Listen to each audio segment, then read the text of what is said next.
La dieta de la piña, la dieta vegana, cetogénica, carnívora, ayuno intermitente. ¿Quieres saber cuál es la mejor? ¿Te has dado cuenta que si compras un celular, televisor, etcétera, viene con un manual de instrucciones? Incluso un carro. Debes conocer qué combustible utiliza para no dañar su motor. Nuestro creador también nos dejó un manual. En él están las instrucciones acerca de nosotros: finanzas, familia, trabajo, agricultura, espiritualidad, amor, cómo relacionarlos con los demás y, por supuesto, la alimentación. Quien nos creó sabe exactamente cómo funcionamos, qué nos sirve, qué no nos sirve, qué nos hace daño y qué no. ¿Quieres saber cuál es la mejor dieta? La dieta santa, descrita en Levítico 11. Nuestro creador nos dio una lista de lo que sería alimento para nosotros y lo que no. Existen entonces dos problemas a los que nos enfrentamos en este tema.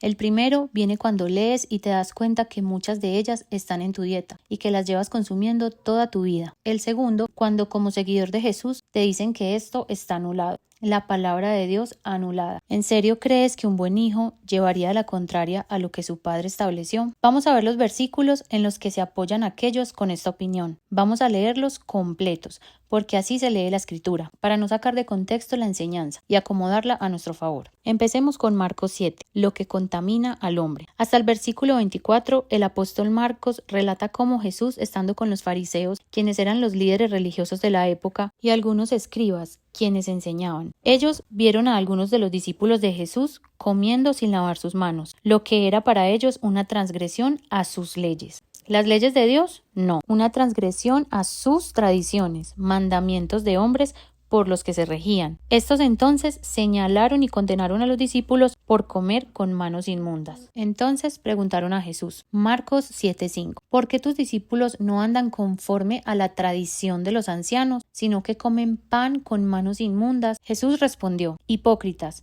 este pueblo de labios me honra, mas su corazón está lejos de mí. ¿Qué estaba condenando Jesús aquí? Dice, en vano me honran, enseñando como doctrina mandamientos de hombres, porque dejando el mandamiento de Dios, se aferran a la tradición de los hombres. Les decía también, invalidan el mandamiento de Dios para guardar su tradición. En estos versículos Jesús no está hablando de alimentos, habla de líderes religiosos que imponen y hombres que siguen costumbres y tradiciones por encima del mandamiento de Dios. ¿Está Jesús aquí invalidando la palabra de Dios? No, la está defendiendo. Continúa diciendo, nada hay fuera del hombre que entre en él que lo pueda contaminar. Luego les explica a sus apóstoles que lo que contamina al hombre no es lo que entra en él porque no pasa por su corazón, sino lo que sale de su boca. El apóstol Marcos termina diciendo, esto decía haciendo limpios todos los alimentos. Cuando Marcos dice esto, limpios todos los alimentos, no se refiere al cerdo, al caballo, al conejo, etc.,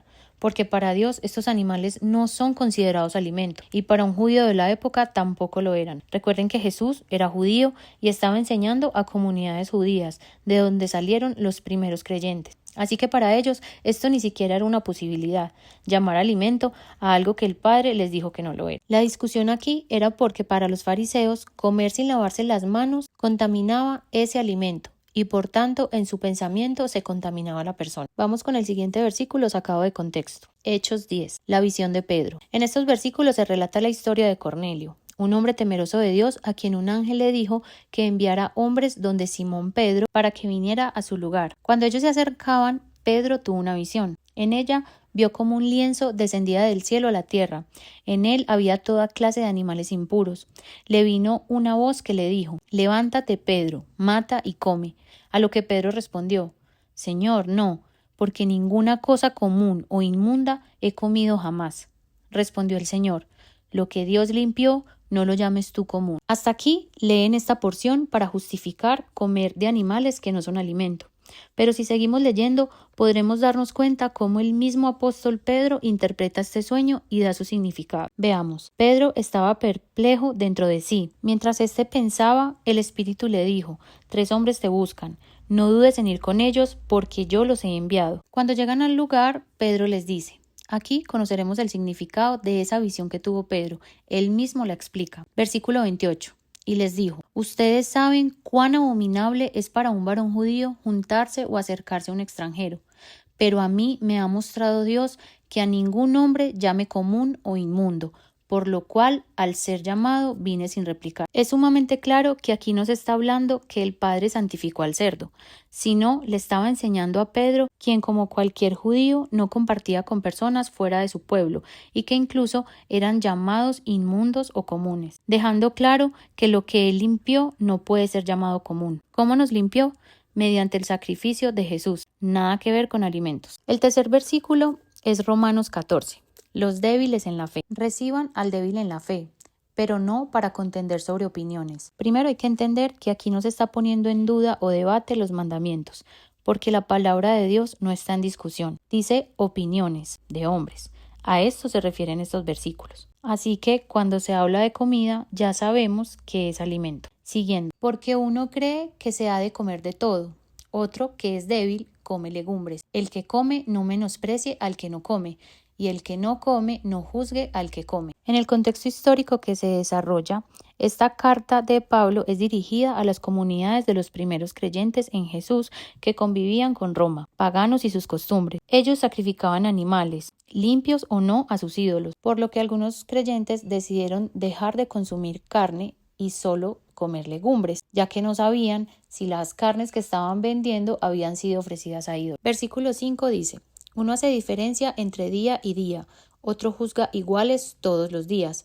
Cada uno esté plenamente convencido en su propia mente.